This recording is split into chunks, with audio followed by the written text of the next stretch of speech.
سجاول شھري اتحاد جي اڳواڻن پاران شهري اتحاد اڳواڻن تي من گھڙت ڪيس داخل ٿيڻ توڙي انتقامي ڪاررواين جي سخت لفظن ۾ مذمت ڪندي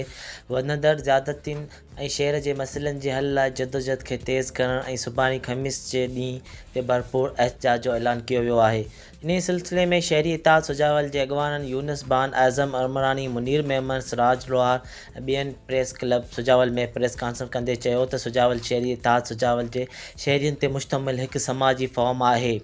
جيڪو گذريل 9 سالن کان شهر جي بنيادي ضرورتن ۽ سهولتن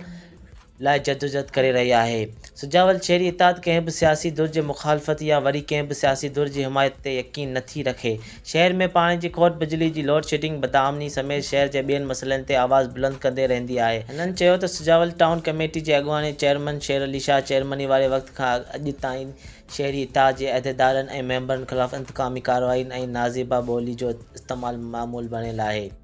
हिननि चयो त ताज़ो कुझु ॾींहं अॻु शहरी इतिहाद जो सरगर्म अॻवान निसार मेमन पंहिंजे रिश्तेदार जी दुकान ते वेठल हो त अॻूणे चेयरमैन जे हामियुनि अची गार गंद करे नाज़िबा गारियूं ॾिनियूं ऐं मथसि हमलो करे ॾिनो. वरी थाणे ते वञी मथसि मनगढ़ंत ऐं हमले जो केस दाख़िल करायो वियो पर शहरी इतिहाद पारां केस दाख़िल करण लाइ थाणे ते वञण बावजूदि पुलिस जवाबदार धुर जी विंगार वेंदे खेसि वठण खां इनकार करे छॾियो.